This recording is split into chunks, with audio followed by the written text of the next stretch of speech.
السلام علیکم ورحمۃ اللہ وبرکاتہ۔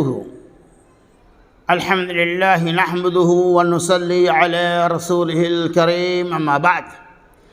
عن ابی جہیم رضی اللہ عنہ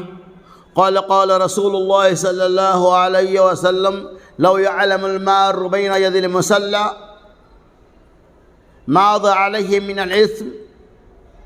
لکان ان یقف 40 خیرا له من ان يمر بين يديه، رواه متفق علیہ۔ حضرت ابو جہیم رضی اللہ تعالیٰ عنہ کہتے ہیں رسول اللہ صلی اللہ علیہ وسلم نے ارشاد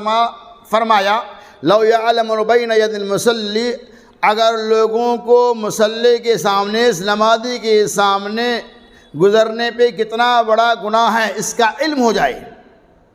یعنی ایک نمازی نماز پڑھ رہا ہے، اس کے سامنے سے آپ گزریں گے تو کتنا بڑا گناہ ہے۔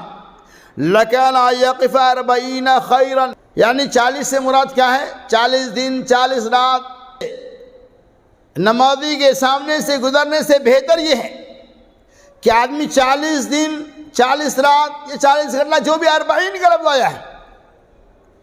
یعنی ٹھہرے رہنا بہتر اس بات سے کوئی آدمی کسی نمازی کے سامنے سے نمازی کے سامنے سے گزرنے میں بہت بڑا گناہ ہے۔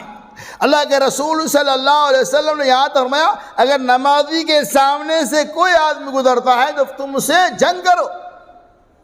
اسے پوری طاقت کے ساتھ روکو، یعنی اگر کوئی آدمی نماز پڑھ رہا ہے کسی آدمی کا وہاں سے گزر ہوتا ہے، اللہ فرمایا فقاتل، ان سے قتال کا مطلب انہیں روکو، پوری طاقت کے ساتھ روکو، یعنی ایک نمازی کے پاس سے گزرنے میں بہت بڑا گناہ ہے۔ آدمی کو اس گناہ کا احساس ہو جائے،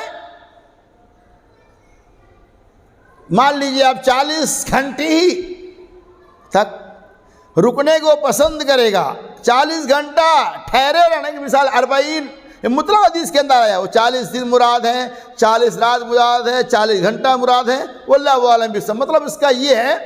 ایک لمبی مدت تک زیادہ دیر تک ٹھہرے رہنا زیادہ بہتر اس بات سے کہ آدمی وہاں سے گزر جائے، بہت بڑا گناہ ہے۔ لہٰذا اس حدیث پاک سے پتہ چلتا ہے کہ نمازی کے سامنے سے نہیں گزرنا چاہیے، اس پہ گناہ لازم ہے۔ اللہ تبارک و تعالی ہمیں اور آپ کو اس حدیث کو سن کر اس کے اوپر عمل کرنے کی توفیق رفیق عطا فرمائے۔